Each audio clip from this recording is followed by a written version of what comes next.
curso do Saber Direito desta semana aborda o direito ambiental.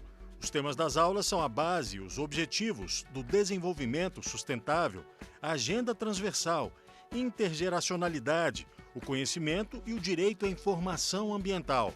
As aulas são com a professora Flávia Frangetto. Olá, bem-vindos ao curso Direito Ambiental com Sustentabilidade. Estamos hoje na quarta aula, que será sobre intergeracionalidade e conhecimento ambiental. Nas anteriores, discutimos as bases ideológicas do direito ambiental, os objetivos de desenvolvimento sustentável e a relação que existe em termos de transversalidade entre os assuntos ambientais e a forma de implementar as políticas ambientais.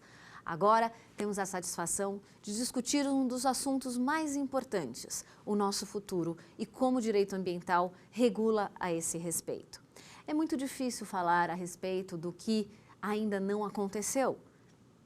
Não temos uma bola de cristal, mas as estimativas mostram que determinados tipos de comportamentos têm levado a situações muito críticas. E é sobre essas que o direito ambiental pretende, na medida em que estipula comportamentos, induzir para o que seja mais sustentável. Nesse sentido, nós vamos discutir hoje alguns aspectos das relações chamadas intergeracionais. São elas relações jurídicas que podem ser estabelecidas entre partes que nasceram numa determinada geração, se relacionando com outras de outra geração? Pois é.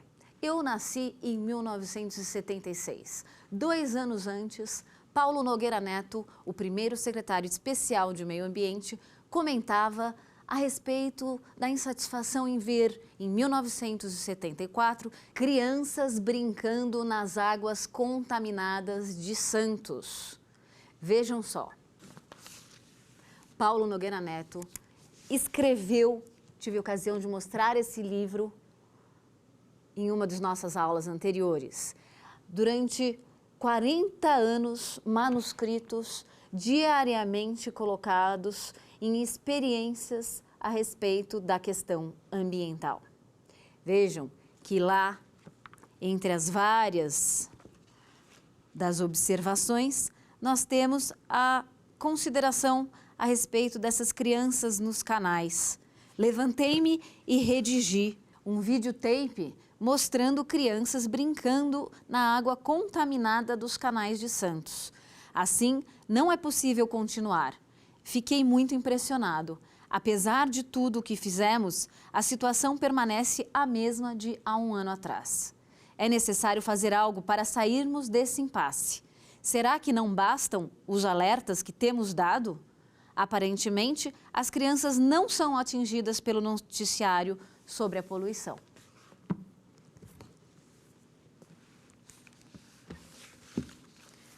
O valor dos alertas. Quantos alertas já estão sendo feitos a respeito das crises ambientais, dos problemas ambientais? Pois o legislador internalizou esses problemas. A demanda social a respeito de meio ambiente levou à consequência de o direito regular as relações de um modo a olhar para o futuro. Na nossa Constituição Federal, vimos ontem que está previsto o direito das futuras gerações em relação ao meio ambiente. Nesse sentido, vimos que o poder público e a coletividade têm o dever de preservar, de defender esse direito para essas gerações todas, o que inclui as nossas. Mas se eu fizer um ponto de demarcação entre a data do meu nascimento e, numa relação intergeracional, eu estabeleça um contrato, por exemplo, com alguém que tenha nascido depois da minha geração, em média se distribui que uma nova geração surge de 20 e 25 anos. Vamos convencionar então de 25 anos. A próxima geração nasceu 25 anos depois da minha data de nascimento. E a anterior, ela corresponderia ao marco então dos 25 anos anteriores ao meu nascimento. Eu seria o próprio ano de referência. Isso numa conta estatística levada a cabo, graças a alguns outros tipos de raciocínios, poderiam estabelecer uma forma de cada contribuição que eu fizesse fosse positiva ou negativa para o meio ambiente, acarretasse uma implicação jurídica. E, de fato, o direito já faz isso. Vejam como. Acreditem se quiser, as relações que estamos estabelecendo estão fazendo um mundo melhor ou pior. E esse mundo melhor ou pior significa que no ato de entrega, quando eu for desta para melhor, como dizia Nogueira Neto, no passado, ele faleceu em fevereiro deste ano, sendo que havia nascido em abril de 1922, se não me engano, por aí. Ele dizia o seguinte, até esse é um detalhe interessante ao fazer este livro: terminemos logo este livro sob pena de eu ir desta para melhor antes de terminar o livro. Afinal, o livro está pronto e os recados estão colocados aqui. Vejam então as lições que já estão ali e em todo o direito ambiental prescrevendo que no ato de entrega desse meio ambiente para as futuras gerações, há uma condição, um requisito para a quitação das obrigações legais a respeito de meio ambiente de uma geração para com a outra. Qual é? É a necessidade de haver um padrão de qualidade desse meio ambiente para que a geração futura o receba, no mínimo, nas mesmas condições em que viveram as pessoas da geração anterior. Vejam bem, com isso não há como haver um compliance, uma conformidade legal de um comportamento de uma geração posterior que impacta negativamente o meio ambiente sem tratá-lo. Desse modo, quaisquer ações que possam significar uma ameaça ou um dano ao meio ambiente têm que ser tratadas no momento presente, o mais próximo possível daquele momento em que o impacto foi gerado. E isso como segunda solução, porque a primeira é prevenir o impacto, como vimos muito bem na aula anterior, usando de um princípio que é consequência do princípio de desenvolvimento sustentável, o princípio da prevenção ambiental, sem o qual o direito ambiental não para em pé. Portanto, prevenir melhor do que remediar. Agora, como fica a situação quando o meio ambiente já está danificado? Estamos vivendo em circunstâncias gravíssimas. Quem não percebeu? Paulo Nogueira Neto notou que essas crianças, hoje de idade próxima à minha, estavam brincando em águas contaminadas. Há dias atrás, vimos a mesma coisa em praias, em função da poluição marítima causada no litoral, nas praias litorâneas deste Brasil. E que outros tantos problemas nós não vemos porque simplesmente não queremos enxergar. Pois há uma forma de juridicamente resolver este problema, que são as soluções baseadas em tratativas, ou seja, transações, acordos entre as gerações. Há uma diferença muito sutil entre intrageracionalidade e intergeracionalidade.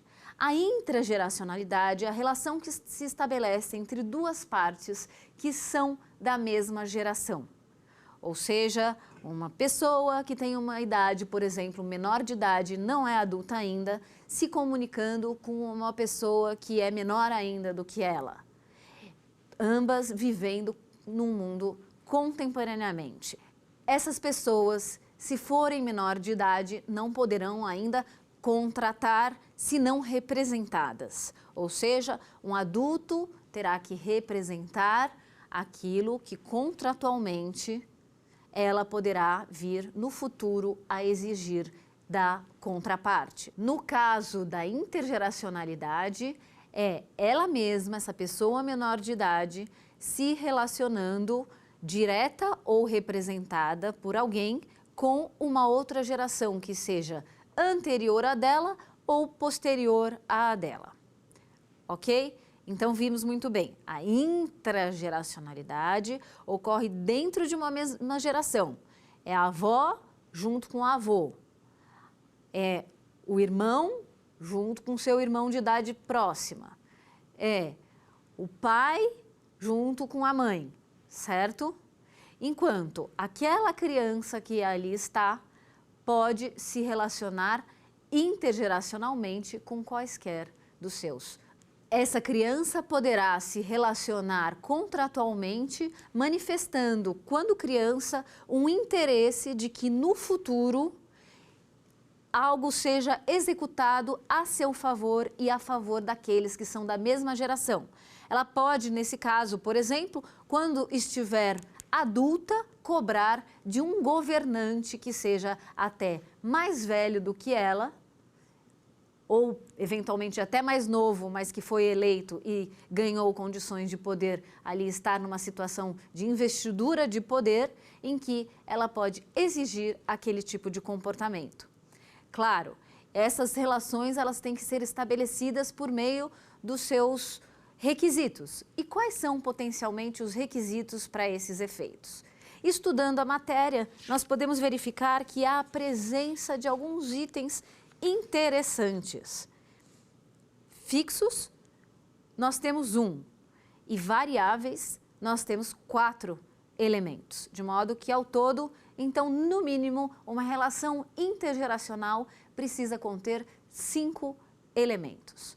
De elemento fixo, nós temos as relações entre as gerações. O contrário, por exemplo, seria uma relação intrageracional e não intergeracional. O segundo requisito é uma razão para dar continuidade, para continuar aquela relação. O terceiro é algum modo de fazer um cruzamento de interesses entre os contratantes. Vejam que num acordo há necessidade de as partes se relacionaram visando a um objeto comum.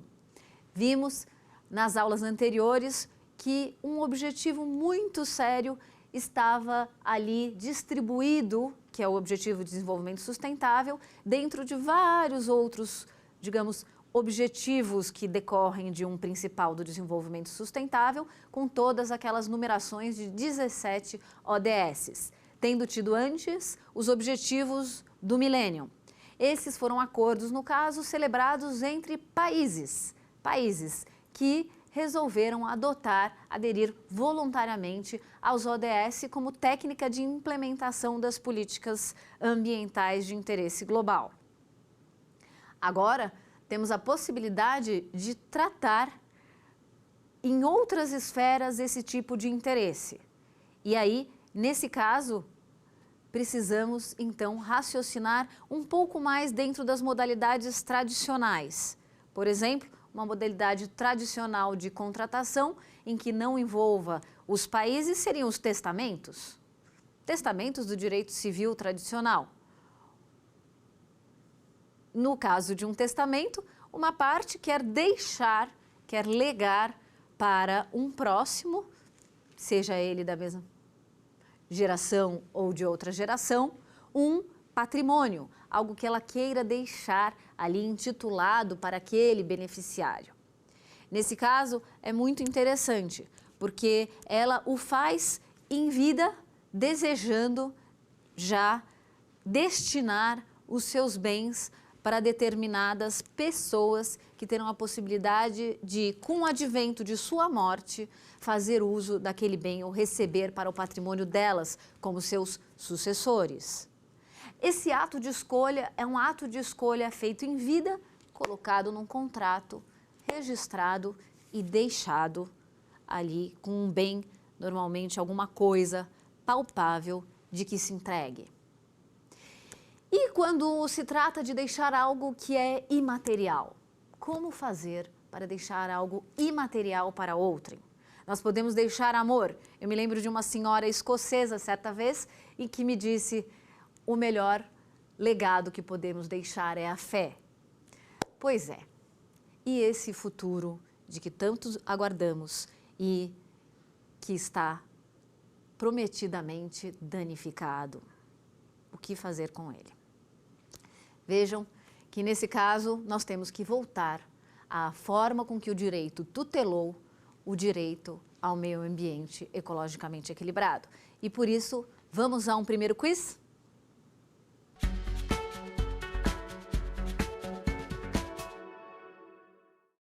É possível juridicizar o interesse das futuras gerações? Hipótese A. É impossível juridicizar o interesse das futuras gerações, uma vez que elas ainda estão por vir. Hipótese B. Sim, tanto é que a Constituição Federal da República Federativa do Brasil de 1988 não estendeu o direito ao meio ambiente ecologicamente equilibrado em favor das futuras gerações, porque seria impossível cobrar as gerações anteriores pelos danos ambientais que viessem a causar. Alternativa ou hipótese C. A Constituição Federal da República Federativa do Brasil de 1988 estabeleceu o direito ao meio ambiente ecologicamente equilibrado, impondo ao poder público e à coletividade o dever de defendê-lo e preservá-lo em favor das presentes e futuras gerações. Qual é a alternativa correta? É a C. Esse direito está constante do artigo 225 da Constituição Federal, no caso do nosso país, no caso do Brasil. Será que isso é novidade no mundo? Vejam que interessante o quão filosófico é esse tipo de discussão. Na Grécia, em Atenas, Confúcio discutindo a respeito do que nós poderíamos já chamar de sustentabilidade. Dizia ele que seria possível herdar instituições e processos de um gestor anterior para outro gestor. Vejam que o novo gestor teria um conhecimento adquirido graças à experiência dos antepassados. E, ao mesmo tempo, ele visualizava a possibilidade, então, de ser um bom governante se ele fosse capaz de olhar para todas as gerações, ele dizia centenas de gerações, a partir daí. No momento presente, um determinado gestor, ele carregando aquele arquétipo, aquela vida de experiências dos gestores anteriores, olha para o futuro tentando construir já visualizando tudo aquilo que é necessário para ter centenas de gerações à frente o resultado efetivamente almejado para a sustentabilidade, para um futuro melhor no curto, no médio e no longuíssimo prazo.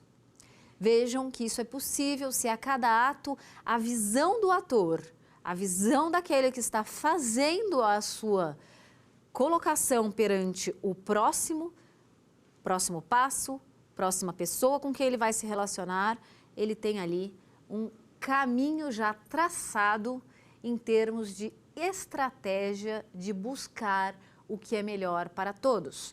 E no direito, falando em justiça intergeracional, justo é aquilo que está para o bem comum.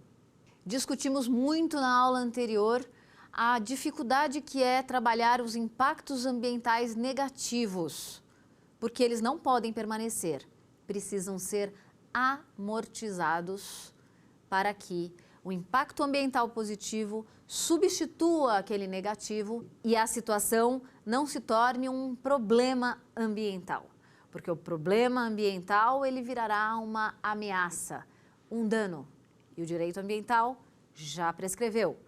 Toda ameaça e todo dano ambiental implica responsabilização sem culpa. Diga-se objetiva, diga-se independentemente de culpa. É a responsabilité sans faute evoluída também para a teoria do risco integral. Estamos numa situação ambiental de risco gravíssimo, de as futuras gerações nunca terem o que nós tivemos. das futuras gerações viverem num ambiente em que haja catástrofes naturais, acidentes tecnológicos, poluição, ou seja, sequer possibilidade de viver de uma maneira dignamente humana na Terra. Isso parece um alarde, mas um alerta como aquele das praias de Santos. A título de exemplo, meu pai nasceu em Santos. Vejam que eu não frequentava praias de Santos, mesmo ao visitar os avós, porque meu pai passou a não gostar de praias, porque as considerava poluídas. Interessante, o alerta feito no caso ali relacionado das crianças brincando, eu recém-nascida e logo depois quase não frequentei essas praias em família. Vejam que tive uma vida um pouco mais privada no que diz respeito ao lazer das praias brasileiras neste país. A verdade é que esse é um exemplo muito pequeno, enquanto todos os outros que teremos que percorrer serão extremamente e mais graves ainda do que nós, desta geração, vivemos e estamos já sentindo. Não temos nem noção, nem dimensão. Quando alguns tufões, alguns tipos de tempestades acontecem e vemos nos noticiários pessoas perdendo a ocasião de se salvar por uma questão que é de ordem até econômica, porque lhes faltou dinheiro, lhes faltou recurso financeiro para poder ter um helicóptero e sair daquela situação de risco, para poder antes comprar uma passagem e viajar de avião e ir para outro destino onde aquela catástrofe não irá acontecer. Este é um problema maior de desigualdade social que estamos falando. Então, em termos de justiça intergeracional, levar a sério a questão ambiental, negociar a respeito dela antecipadamente, é uma atitude correta, é uma atitude justa, abarcada pelo nosso direito ambiental internacional e, obviamente, nacional também. Afinal, temos aquele direito ao ambiente ecologicamente equilibrado. Tudo isso parece muito sensacionalista? Eu creio que não. Eu creio que podemos fazer porque as ferramentas já estão oferecidas. Nós demos o exemplo do contrato de testamento. Existe também a possibilidade de celebrar outras modalidades normais de contrato. Quem não foi, por exemplo, um beneficiado em determinada ocasião ou se sentiu responsavelmente, legitimamente ali abarcado pelo direito para poder contratar um seguro de vida. O seguro de vida beneficia um terceiro graças a um ato de um primeiro que resolveu contratar algo em benefício de outrem. A execução também será feita com o advento morte. O recurso será entregue à pessoa em relação ao que seja objeto do contratado, depois que aquele que manifestou a intenção de entregar o valor correspondente ao seguro de vida falecer, ir desta para melhor. Vejam, nós podemos fazer este mundo melhor. E aí vem toda uma lógica, uma teoria desenvolvida a respeito da intergeracionalidade dentro do direito ambiental. Isso tudo eu comecei a discutir de uma maneira muito rudimentar com alguns colegas cientistas que trabalhavam com a questão da mudança do clima. Como vimos nas aulas anteriores, com o aumento da concentração de gases de efeito estufa na atmosfera, um dos efeitos é a tristeza de termos um mundo menos habitável. O aumento da temperatura pode tornar difícil, como eu havia mencionado, inclusive ficar numa sombra por 15 ou 30 minutos. Será insuportável. Eu confesso que em determinados horários a incidência solar me faz me sentir deste modo, completamente desamparada de um ar-condicionado. O ar-condicionado precisa de energia, as pessoas precisam de melhores condições. Como também vimos na aula anterior, temos a necessidade e o direito de usufruir do meio ambiente. Fruir, uma função ambiental, uma função que foi tratada pelo direito, portanto, uma função jurídica ambiental oferecida pelo bem ambiental para aquele que é o titular do bom direito, o bom direito que é o bem de uso comum do povo, o bem ambiental essencial à sadia qualidade de vida, como apregou a Constituição Federal. Ao determinar sadia qualidade de vida, não é qualquer meio ambiente, é um meio ambiente que seja sadio. Pior do que isso, quando a incidência solar vem e fica insuportável, quando as aulas não acontecem porque há seca, ou seja, uma vulnerabilidade climática que pode ser resultante de uma intensificação da mudança do clima, ou seja, a emissão de gases de efeito estufa causando um aumento da temperatura e, portanto, maior evento extremo, nós vemos que nessas situações o que ocorre é uma carência de recursos ambientais, uma carência de totalidade de tudo aquilo que o bem ambiental está lá por nós, se ele estiver bem cuidado. E nós é que podemos fazer isso. Este mundo entregue por um Criador, oferecido para os seres humanos, tem um valor na sociedade. Esse valor que está ali configurado juridicamente realiza uma função jurídica ambiental.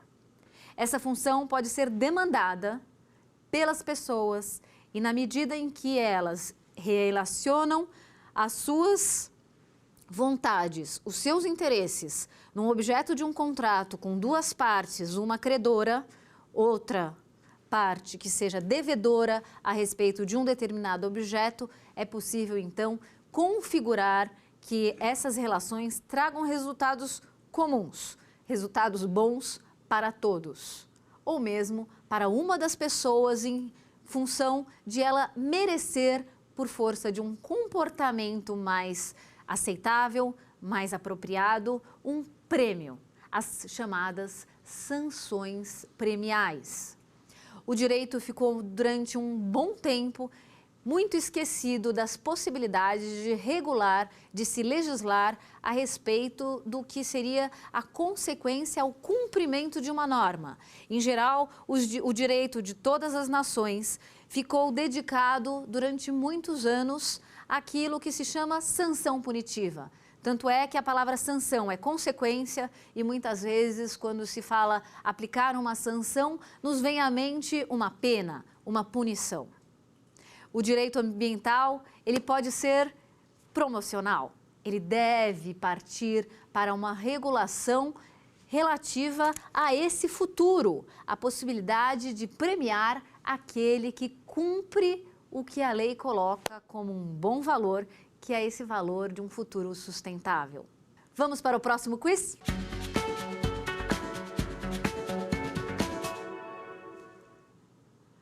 O princípio do desenvolvimento sustentável refere-se à alternativa A, ao direito de as gerações seguintes receberem das gerações que lhes são anteriores um meio ambiente em iguais ou melhores condições?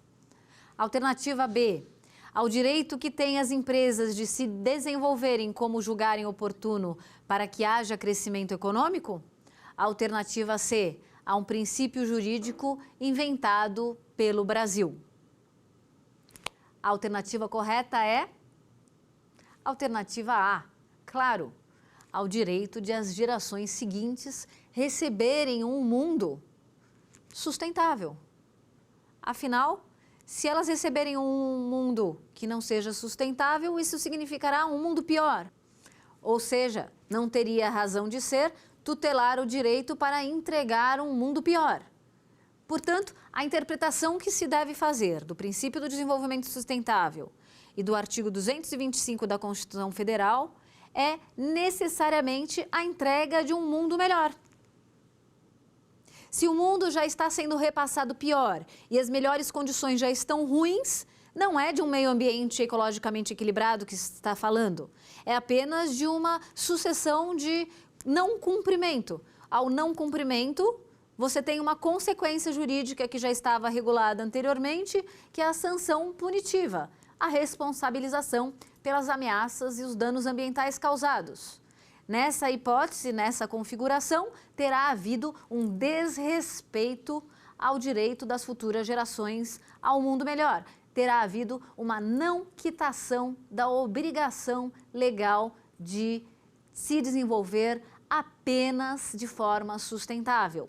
Não é aceitável hoje em dia juridicamente, moralmente, obviamente que também não, realizar atividade econômica causando ameaças e danos ao meio ambiente. É óbvio que as atividades são, quando se trata de uso de um recurso ambiental, associadas a algum tipo de risco inerente ao exercício daquela atividade econômica que precisa, como insumo, realizar determinado tipo de consumo de um bem ambiental ou de forma de interação com um bem ambiental. Mas, por óbvio, os seres humanos também passam pela mesma circunstância. A necessidade de sobrevivência faz com que causemos alguns impactos ambientais negativos, pois essa inerência de contato com o que está no entorno, com o meio ambiente, de modo a causar impactos ambientais negativos, precisa, como já dissemos, ser tratada juridicamente. Até os Objetivos de Desenvolvimento Sustentável explicaram esse caminho de como se chegar lá. Agora, ao tratar desse tipo de conflito ou desse tipo de questão que é o risco, o gerenciamento do risco em função das inerências relacionadas aos impactos que causamos, é algo que o legislador já configurou em situações que, no final das contas, poderão ter os seus resultados, os seus objetivos almejados normativamente antecipados. E, nesse caso, então, o interesse a constar dentro de um acordo intergeracional é de consecução, de alcance de um objetivo já identificado pelo legislador como aquele a que se tem de buscar. Seja numa circunstância de que haja uma especificação de qual é o comportamento correto ou naquela em que o legislador deixa algumas alternativas de comportamento para que o próprio destinatário da norma realize o comportamento que ele bem entender, dentro das circunstâncias ambientais em que ele vive, dentro do momento histórico de conhecimento ambiental a respeito do que é o comportamento mais saudável, ele poder agir. Daí, nós falamos de uma configuração das chamadas ações ambientais positivas. Essas ações ambientais positivas são lições de casa configuradas pelos alunos que somos nós no mundo de um modo muito interessante. Nós escolhemos aquilo que vamos fazer como dever de casa. E o nosso dever de casa é a manifestação de uma vontade comum de fazer um bem. Um bem para o bem ambiental, a ser entregue para os próximos da próxima geração, ter um significado de transformação, de melhoria, de aumento do patamar de qualidade ambiental, de efetivamente uma configuração de um meio ambiente ecologicamente equilibrado. Do contrário, sanção punitiva. Bom, nós podemos continuar discutindo tudo isso com várias facetas, com vários tipos de análises. E nesse caso, eu proponho que o façamos, por exemplo, tentando identificar nessa relação jurídica qual o perfil do ator ambiental intergeracional. Essa denominação de ator é muito utilizada para a linguagem de negociação internacional nas convenções Rio 92, aquelas de que mencionamos nas aulas anteriores, cujo espírito é o espírito do desenvolvimento sustentável, portanto, de equilíbrio no pilar dos 3 aspectos do meio ambiente, que são aspecto ecológico, o econômico e o social. Uma vez que nós tenhamos ali aquele perfil de environmental actors, como se coloca nas negociações internacionais, nós podemos configurar isso aqui no nosso país como os agentes, os setores, as pessoas jurídicas, as pessoas físicas, que podem transacionar, que podem contratar, se relacionar, fazendo o quê? Um reconhecimento ali, juridicamente, da ação de antecipação do resultado final almejado pela norma, cujo resultado no mundo concreto do caminho que é do dever ser ao ser se concretizaria por meio de um esforço global, um esforço de vários para chegar em 100% de conformidade legal, em 100% de compliance, no caso, para se chegar à efetiva sustentabilidade. Uma sustentabilidade só, ela é uma parcela, uma partícula de várias outras, pessoalmente nas suas relações, para um futuro em que o mundo tenha essa continuidade de sustentabilidade ao longo das várias gerações, das várias dimensões de relacionamento, por exemplo, país para país, pessoa para pessoa, mas há uma soma de atos, há uma mistura de atos que chegam ao resultado de um mundo efetivamente melhor.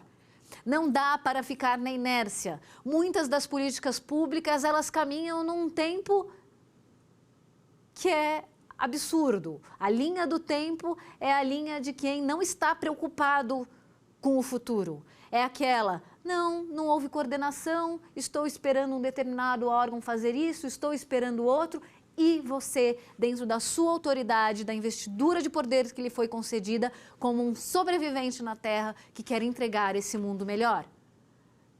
Dentro das funções, no caso, por exemplo, de uma pessoa jurídica, ela é corresponsável.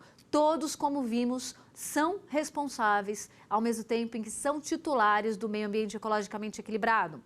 Falamos da responsabilidade objetiva e que, solidariamente, cada um daquela cadeia de responsabilidade pode ser cobrado por um comportamento em que, naquela sucessão, significou um determinado dano ou ameaça ao meio ambiente. Portanto, se o comportamento dele não foi causa do prejuízo, ele pode vir a cobrar de outrem por ter pago algo que outrem causou.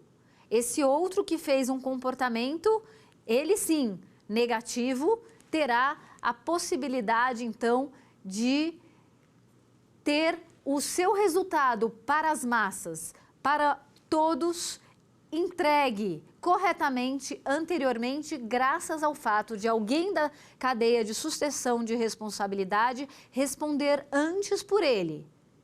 E quando esse que esteja na linha de sucessão de responsabilidade faz porque, de alguma maneira, se beneficiou no processo, ou seja, por exemplo, no exemplo que nós demos outro dia, ele se beneficiou comprando um determinado imóvel, uma propriedade que estava contaminada, e com isso ele pediu um desconto na hora da negociação do valor daquela propriedade a ser adquirida, porque ele sabia que aquilo estava com menor valor em termos de patrimônio e teria que limpar esse ambiente, herdando o passivo ambiental, herdando a herança negativa. Portanto, ele já cobrou do proprietário anterior esse tipo de risco que ele teria que gerenciar.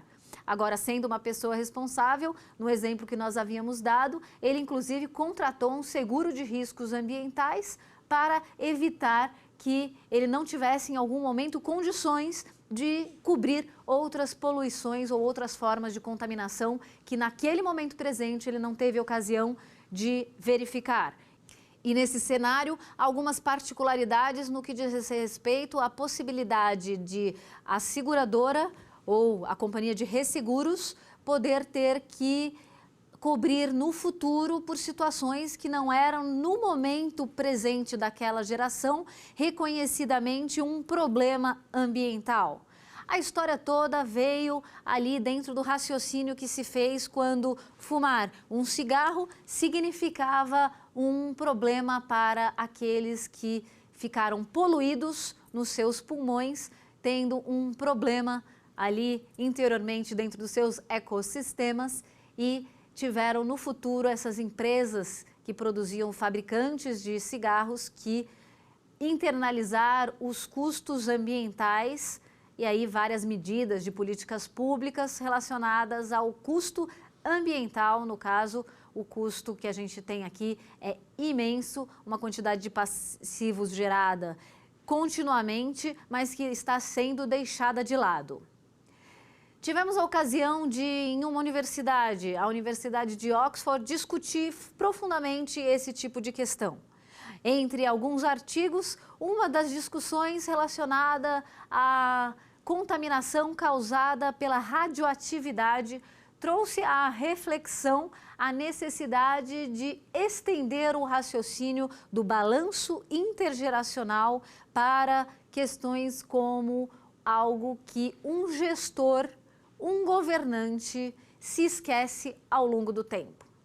Muitas vezes, dizia o artigo, ocorria de, em um determinado risco de lixo nuclear, lixo radioativo, o governante do momento lembrar-se dele, mas os governantes seguintes, passados alguns mandatos, muitas vezes se esqueciam daquele passivo ambiental gerado na constância da gestão dos gestores anteriores.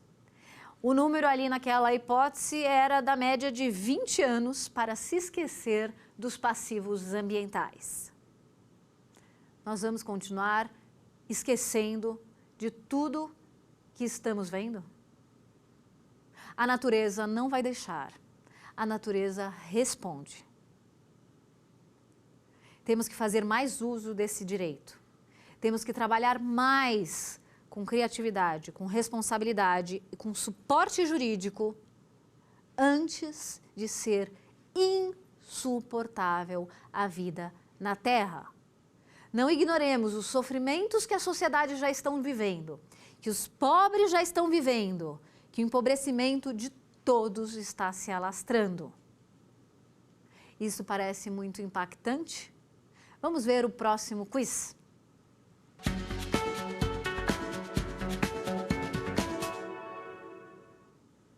Faz alguma diferença os direitos das futuras gerações estarem previstos em legislação ordinária ou em mandamento constante da Constituição Federal? Alternativa A. Tanto faz o direito das futuras gerações ser oriundo da Carta Magna ou de lei ordinária. Alternativa B. O ideal é que o direito das futuras gerações esteja previsto na Constituição? Alternativa C.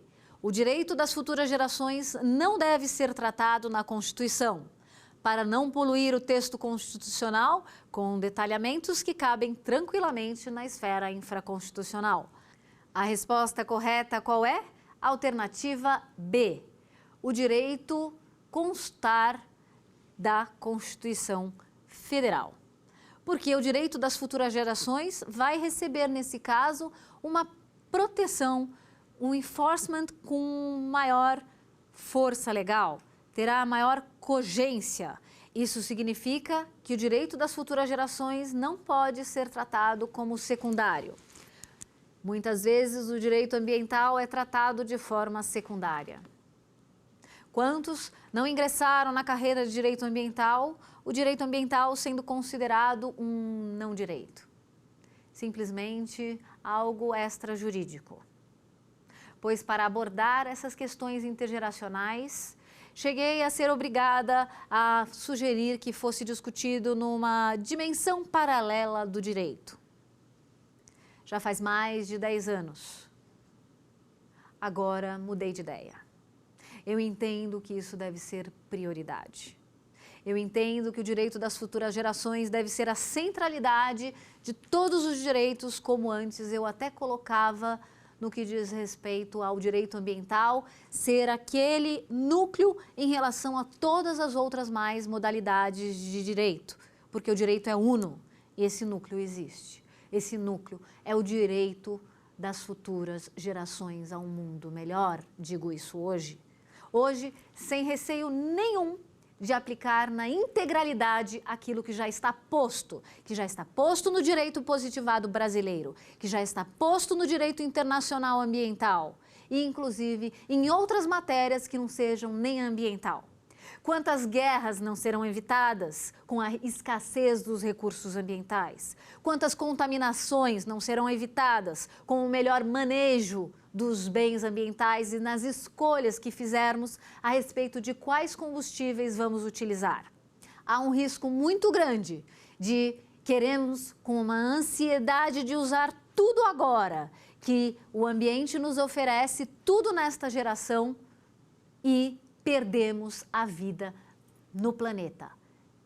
E vermos as situações de catástrofes acontecerem diariamente, para aqueles que querem e para aqueles que não querem ver. Não precisamos mais de alerta. O que precisamos agora é de calma, simplesmente aplicar o bom direito. Nesse sentido, eu diria que há vários outros aspectos que poderiam ser objeto de novos desenhos de acordos intergeracionais.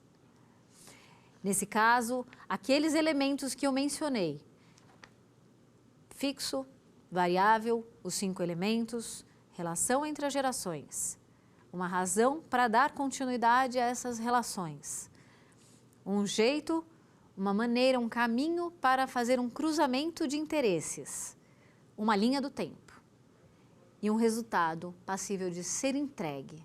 Essa entrega, ela ocorrerá no momento em que as partes estabelecerem como o termo final objeto da avaliação em que se faça o balanço intergeracional ambiental. Vejam que há a possibilidade de, no contrato, colocar uma demarcação, o termo inicial em que o objeto do contrato, da relação jurídica, ocorra para, ao final, no termo final ali, haver essa entrega de um mundo melhor. O mundo melhor, ele depende do nível de conhecimento ambiental que se queira utilizar em função da capacidade, da sensibilidade a respeito das questões ambientais.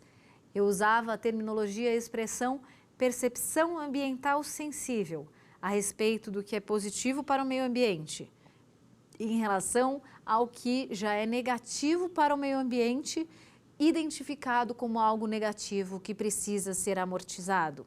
Quantos comportamentos não podem fazer essa contrapartida ambiental? Vimos nas primeiras aulas que a relação jurídica ambiental possibilita negociar algo a respeito da particularização do bem ambiental. Me lembro de uma vez em que, junto a um professor, Nelson Nery Júnior, eu virei num seminário na faculdade e disse: o quê? O direito ambiental é direito difuso e isso significa para o senhor que ele não é nem público nem privado? Não. O direito ambiental, ele é tanto público quanto privado. Do contrário, esta água que o senhor bebeu tem que voltar para todos nós.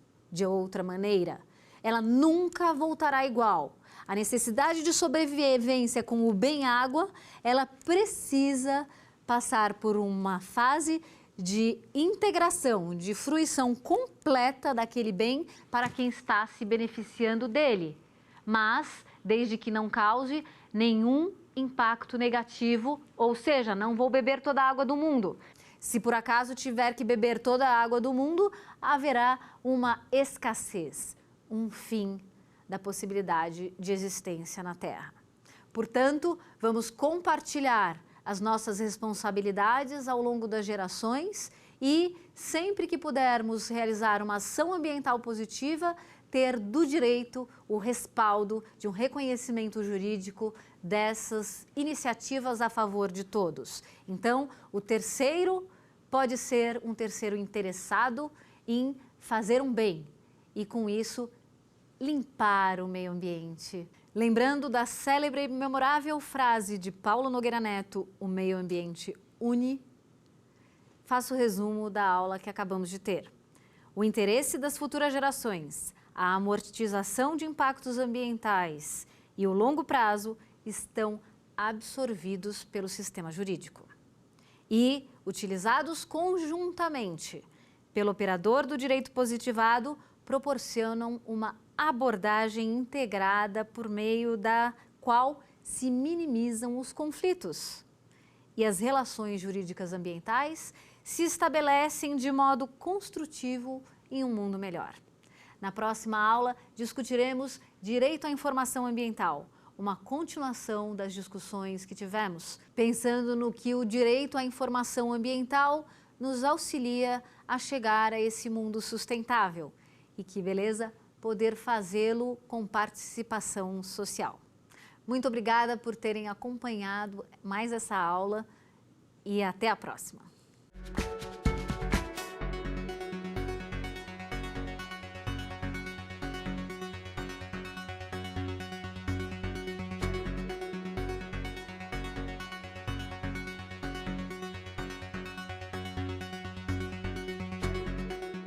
Quer dar uma sugestão de tema para os cursos do Saber Direito? Então mande um e-mail para a gente, saberdireito@stf.jus.br, ou entre em contato por WhatsApp. O número é esse que aparece na tela. Você também pode acompanhar as aulas pela internet. Acesse tvjustiça.jus.br ou nosso canal no YouTube, TV Justiça Oficial.